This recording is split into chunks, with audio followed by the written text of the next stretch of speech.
जी अस्सलाम वालेकुम जी। रहील भाई नी तरफों जनाब लाट आ गई है। पट्ठियाँ पट्ठे ने मेरा भाई, सारे पट्ठियाँ पट्ठे ज़रा चेक करी जाना मैं। ए वेखदे जाइयो जे सब दे सब पट्ठियाँ पट्ठे ने। पैकेज 10,000 रुपये के 17 पीस, 10,000 रुपये के 17 पीस ने मेरा भाई। ठीक है जी, फुल ऑफर है, ईद ऑफर है जनाब मेरी। 17 पीस 10,000 रुपये के। नंबर मेरा 0307 1539 639, कॉल एंड व्हाट्सअप। ठीक है जी, कॉल एंड व्हाट्सअप। सब नवे परां विच ने, तैयार सन, घर दी मुकम्मल छत चुक के आंदी है। ठीक है जी, ਜਿਹੜੇ ਭਰਾ ਨੂੰ ਚਾਹੀਦੇ ਹੋਣਗੇ ਉਹ ਭਰਾ ਮੇਰੇ ਨਾਲ ਰਾਬਤਾ ਕਰੇਗਾ। ਉਮੀਦ ਕਰਨਾ ਕਿ ਸਾਰਿਆਂ ਭਾਈਆਂ ਨੂੰ ਵੀਡੀਓ ਪਸੰਦ ਵੀ ਆਏਗੀ, ਕਿਉਂਕਿ ਕਬੂਤਰ ਹੈ ਵੀ ਚੰਗੇ ਨੇ। सब पट्ठियाँ पट्ठे तैयार, पट्ठियाँ पट्ठे असी लेकर सारी छत चुक लीती है। ठीक है जी, लोकेशन मेरी जेलम सराय आलमगीर। व्हाट्सअप मेरा 0307 1539 639, कॉल एंड व्हाट्सअप। ठीक है जी, सब पट्ठियाँ पट्ठे ने 9-9 10-10 पर दे। कला कला पीस छड्डी जान दा मेरे भरा वेखी जाणगे।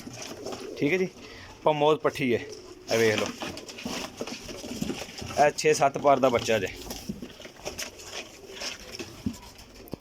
लो जी जनाब, कड़ियाँ हर पट्ठी पट्ठे नूं पईयां ने। ठीक है जी, लोकेशन मेरी जेलम सराय आलमगीर है।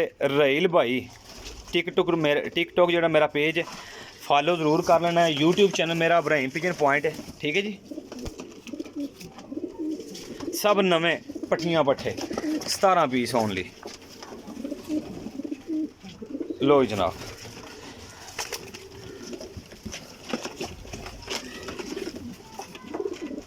फॉलो करना नहीं भूलना टिकटॉक पेज मेरा जनाब। टिकटॉक आईडी जी है मेरी, वो लिए रहील भाई दे नां तू, रहील भाई 333। ठीक है जी, लोकेशन जेलम सराय आलमगीर, कारगो पूरे पाकिस्तान में। सारे पट्ठियाँ पट्ठे ने, सब पट्ठियाँ पट्ठे ने। ठीक है जी,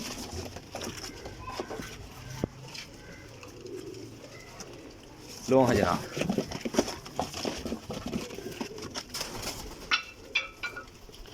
लो जनाब, ए भाईजान 17 पीस ने, 10,000 रुपया कीमत इन्हां दी। ठीक है, रेट फाइनल होएगा। जेड़े भरा नूं चाहिदे होणगे वो भरा मेरे नाल राबता कर लियो जे। नंबर मेरा फिर नोट कर लो 0307 1539 639, कॉल एंड व्हाट्सअप। अपने भाई दिओ इजाज़त, अल्लाह हाफिज़।